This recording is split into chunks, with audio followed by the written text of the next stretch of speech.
अपनी मां के निधन से शोकमग्न राज्य के मंत्री श्रीनिवास गौड़ से मुख्यमंत्री केसीआर मिलकर उन्हें सांत्वना दी।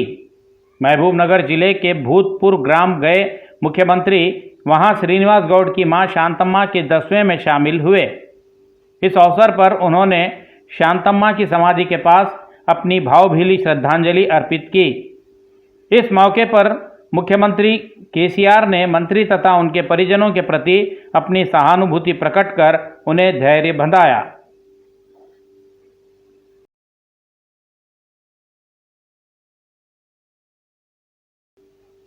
तेलंगाना राज्य में आरटीसी भाड़ों में वृद्धि को लेकर मंत्री पुव्वाड़ा अजय ने समीक्षा बैठक आयोजित की। इस संबंध में उन्होंने आरटीसी के चेयरमैन बाजीरेड्डी गोवर्धन रेड्डी तथा प्रबंध निदेशक वीसी सज्जनार के साथ चर्चा की। इस संदर्भ में आरटीसी के अधिकारियों ने आरटीसी भाड़े बढ़ाने संबंधी प्रस्ताव तैयार किए। इस बैठक के संबंध में प्राप्त जानकारी के अनुसार पल्ले वेलुगु बस के लिए प्रति किलोमीटर 25 पैसे, एक्सप्रेस तथा उससे ऊपर की सेवाओं पर प्रति किलोमीटर 30 पैसे की वृद्धि करने संबंधी प्रस्ताव किए गए।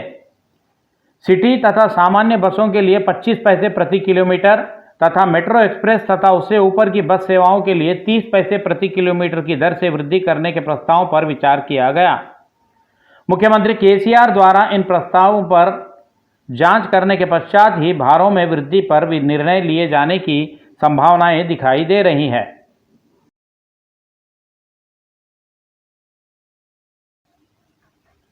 भारतीय जनता पार्टी राज्य शाखा अध्यक्ष बंडी संजय की प्रस्तावित 5 चरणीय पदयात्रा के अंतर्गत द्वितीय चरण की पदयात्रा की तैयारियां आरंभ हो गई है। बंडी संजय कुमार शीघ्र ही गढ़वाल स्थित जौगुलांबा मंदिर से अपने द्वितीय चरण की जन संग्राम यात्रा आरंभ करेंगे। आगामी 2 वर्षों में तेलंगाना विधानसभा के चुनाव होने वाले हैं। उसके पूर्व ही राज्य भर की यात्रा करने का बंडी संजय ने संकल्प ले रखा है। इसी संकल्प के तहत प्रथम चरण की पदयात्रा चारमीनार स्थित भाग्यलक्ष्मी माता मंदिर से आरंभ हुई थी। अब शीघ्र ही आरंभ होने वाली द्वितीय चरण की जन संग्राम यात्रा को जोगुलांबा मंदिर से आरंभ करने का निर्णय लिया गया है। संजय ने द्वितीय चरण की पदयात्रा को महबूबनगर जिले में ही समाप्त करने की रूपरेखा तैयार की है। यह कार्यक्रम लगभग 50 दिनों तक होने की संभावनाएं है।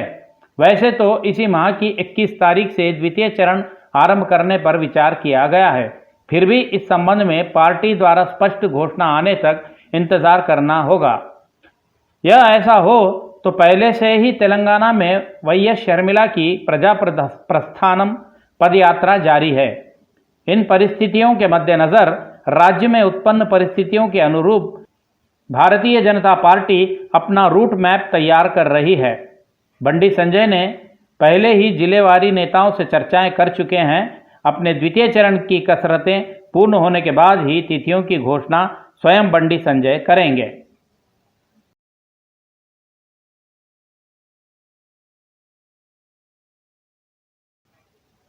छह वर्ष से छोटी उम्र के अनाथ बच्चों को स्वास्थ्य को प्राधान्यता देते हुए नीलोफर बाल रोग अस्पताल में स्थित शिशु विहार के लिए एक विशेष मेडिकल ब्लॉक स्थापित किया जाएगा। नगर द्वय के शिशु विहारों से आने वाले अधिकांश मामलों के लिए मुख्य रूप से नीलोफर अस्पताल का चयन किया जाता है। इस कारण यहां यह व्यवस्था करने से सुविधाजनक होगा, ऐसा विचार किया जा रहा है। महिला एवं शिशु कल्याण विभाग की निगरानी में कार्य करने वाले शिशु विहार अनाथ बच्चों की जिम्मेदारी उठा रहे हैं। उसी प्रकार बच्चों के पोषण की भी देखरेख कर रहे हैं। सड़क के किनारे रहने वाले अनाथ शिशुओं को तत्काल चिकित्सा एवं उपचार मुहैया कराने के लिए सरकारी अस्पताल नीलोफर अस्पताल को ही भेजा जाता है। यहाँ इस अस्पताल में छोटे बच्चों को विविध ब्लॉकों में अलग अलग बिस्तर आवंटित करने से अस्पताल के डॉक्टरों तथा शिशु विहार के अधिकारियों को इन बच्चों का उपचार करना काफ़ी कष्टप्रद हो गया है। इस बात को दृष्टि में रखकर नीलोफर तथा शिशु विहार के अधिकारियों ने इसी अस्पताल में बच्चों के लिए एक पृथक मेडिकल ब्लॉक स्थापित करने का प्रस्ताव तैयार किया है। इस प्रस्ताव को महिला एवं शिशु कल्याण विभाग ने अपनी सहमति दे दी है।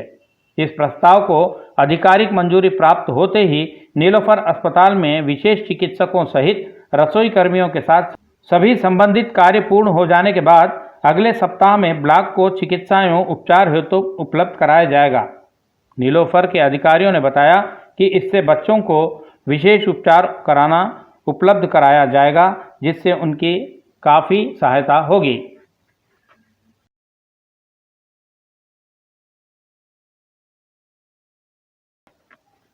तेलंगाना प्रदेश कांग्रेस कमेटी में बिखरे माहौल को व्यवस्थित करने की कार्रवाइयां आरंभ हो गई है।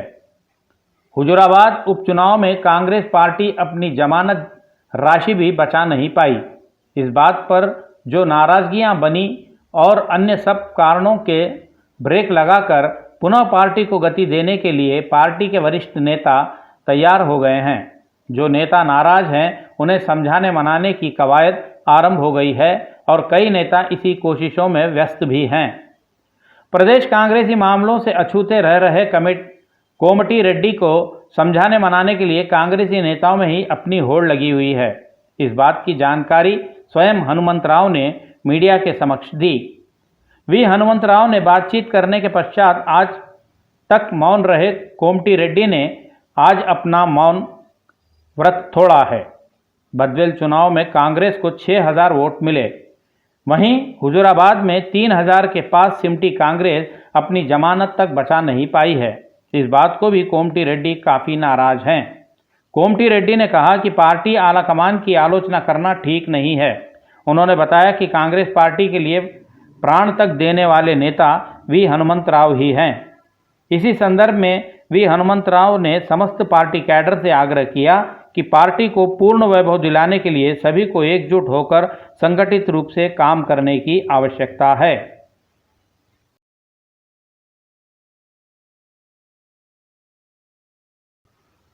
राज्य के मंत्री तलसानी श्रीनिवास यादव के पुत्र तलसानी साई किरण के खिलाफ मामला दर्ज किया गया। खैरताबाद क्षेत्र में सदर सम्मेलन में भाग लेने आए साई किरण की कार एक व्यक्ति को टक्कर मार दी। घटना के समय पुलिस ने स्थानीय लोगों को शांत कर घायल को उपचार हेतु अस्पताल भेज दिया था। साई किरण यादव के कार की टक्कर से पैर टूटकर घायल हुए व्यक्ति का एक निजी अस्पताल में उपचार जारी है। पीड़ितों की जबरदस्ती पर मामला दर्ज की पुलिस ने उस मामले में मंत्री के बेटे के नाम का उल्लेख कहीं पर भी नहीं किया। इस बात के समाचार सामाजिक माध्यमों पर फैल जाने से पुलिस ने एफआईआर में थोड़ा संशोधन कर मामला दर्ज किया, जिसमें पुलिस ने मंत्री के पुत्र का नाम लिए बिना केवल कार के नंबर का उल्लेख किया। आम लोग पुलिस के इस पक्षपाती व्यवहार से काफ़ी नाराज हैं। जो भी हो, इस मामले को लेकर किसी ने अपनी प्रतिक्रिया अब तक नहीं दी है।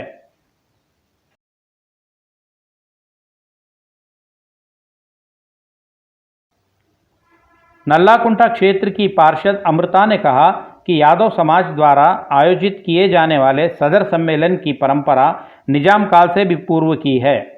पार्षद अमृता ने चप्पल बाजार काचीगुड़ा के सदर सम्मेलन कार्यक्रम में भाग लिया। सदर के संबंध में हमारे सिटी विजन प्रतिनिधि सद्दाम की पार्षद अमृता से बातचीत की विशेष रिपोर्ट।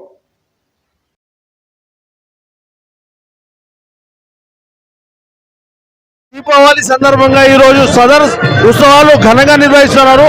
ఈ రోజు మనము వైఎంసీ చౌరస్తాలో ఉన్నాము। మనతో పాటు కార్పొరేటర్ అమృత గారు ఉన్నారు, వాళ్ళని అడిగి తెలుసుకుందాం। చెప్పండి మేడం। ఇది దీపావళి తర్వాత రెండో రోజు నాడు ఈ సదర్ ప్రోగ్రామ్ చేసుకుంటారు యాదవ్ సోదరులందరికీ। ఎందుకంటే ఇది ఎప్పటి నుంచో మన నిజాం కాలం నుంచి వస్తున్నది ఈ సంస్కృతి। ఫ్యామిలీలతో రావడము, ఇక్కడ కలుసుకోవడము, పెద్ద ఎత్తున ఈ పండుగ చేసుకోవడము, ఇంతవరకు మనం ఇక్కడ హైదరాబాద్లో కూడా ఇంతవరకు ఈ జాతరలు చూడలేదు మనం। ఇంకా చాలా బాగా చేసుకుంటున్నారు। అంటే నేను కూడా చూడడం ఫస్ట్ టైం। ఇది చాలా సంతోషంగా ఉంది। యాదవ్ సోదరులకు అందరికీ కూడా శుభాకాంక్షలు। మొత్తానికి మనం చూసుకున్నట్టయితే సదర్ ఉత్సవాలు అంబర్పేట్ నియోజకవర్గంలో ఘనంగా నిర్వహిస్తున్నారు। ఈ కార్యక్రమానికి కేంద్ర మంత్రి జి కిషన్ రెడ్డి మరియు ముఖ్య నాయకులు ఇక్కడికి హాజరై సదర్ ఉత్సవాల్లో పాల్గొంటున్నారు। ఇక్కడ మనతో పాటు కార్పొరేటర్ కూడా ఒకటి చెప్తున్నారు, ఈ ఉత్సవాల్లో పాల్గొనడం సంతోషకరమైన విషయాలు చెప్తున్నారు। तेलंगाना प्रदेश सरकार ने वर्ष 2021 से 2023 तक की अवधि के लिए शराब की दुकानें आवंटित करने की अधिसूचना जारी की है।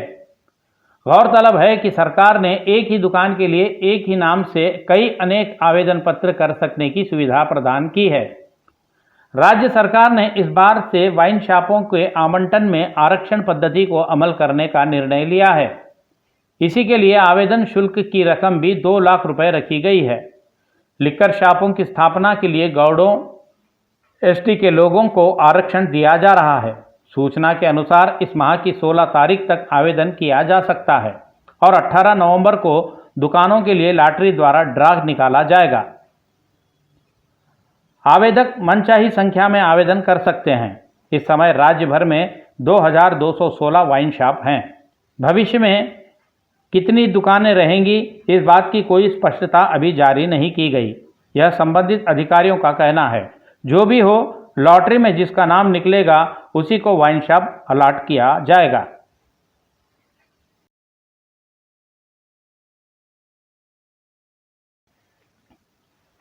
आंध्र प्रदेश सरकार के सलाहकार सज्जला रामकृष्णा रेड्डी पूर्व गोदावरी जिले के वाड़पालेम में श्री वेंकटेश्वर स्वामी के दर्शन किए। इस मौके पर उन्होंने श्री वेंकटेश्वर स्वामी की विशेष पूजा अर्चना की। इसी मौके पर सज्जला रामकृष्णा रेड्डी ने मीडिया से बात करते हुए बताया कि राज्य सुखी रहने, इस समय जो कष्ट तकलीफें आदि हैं उन सबसे उबरने तथा राज्य को कोरोना महामारी से बचाने की उन्होंने वेंकटेश्वर स्वामी से प्रार्थना की है। उन्होंने यह भी बताया कि उन्होंने इस कामना के अलावा उनमें राज्य के विकास के प्रति समर्पण की भावना के साथ साथ उनमें कार्यदक्षता एवं मजबूती प्रदान करने की भी प्रार्थना की है। वे राज्य की निस्वार्थ सेवा के लिए समर्पित है बताया। ఆ పాలన ఆ దృఢ నిశ్చయం పట్టుదల మరింతగా పెరిగి రాష్ట్రానికి ఉపయోగపడే విధంగా ఏం చేయాలని అందుకు దేవుడి ఆశీస్సు రాష్ట్రాన్ని ఆర్థికంగా ఎన్నో కష్టాల నుంచి బయటపడేటట్టు చేయాలని దేవుడి ఆశీస్సు। पंचरामा क्षेत्र में से एक पश्चिम गोदावरी जिले के भीमवरम शहर के गुनुपुड़ी में श्री सोमेश्वर जनार्दन स्वामी मंदिर में कार्तिक मास के पूजा कार्यक्रम आरंभ हो गए हैं। आज से आगामी 4 दिसंबर तक यहां भव्य, आकर्षक तथा मनमोहक रूप से कार्तिकोत्सव संपन्न होंगे। यहां प्रतिवर्ष कार्तिक मास में आयोजित किए जाने वाले सभी कार्यक्रमों की तैयारियां पूर्ण की गई है।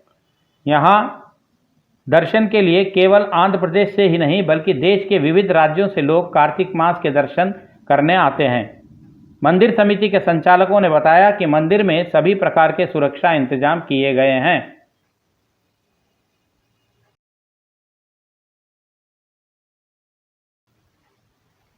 देश में कोरोना मामलों की संख्या अब थोड़ी थोड़ी घटती जा रही है। बीते 24 घंटों में देश भर में 10,853 कोरोना के नए मामले दर्ज हुए, परंतु दुख इस बात का है कि कोरोना से 526 लोगों की मौत हुई है। यह ऐसा हो तो शनिवार को 12,432 लोग स्वस्थ होकर अपने अपने घर चले गए। इस समय देश में कोरोना के 1,44,845 सक्रिय मामले हैं, जिनका होम क्वारंटाइन तथा विविध अस्पतालों में उपचार जारी है। देश में अब तक 3,37,49,900 लोग कोरोना मुक्त होकर स्वस्थ हुए हैं। देश में आज तक कोरोना के कारण 4,60,790 लोगों की जान गई है। केंद्रीय चिकित्सा एवं स्वास्थ्य मंत्रालय ने देश की जनता से कोरोना नियमों का पूरी तरह से पालन करने की चेतावनी दी है।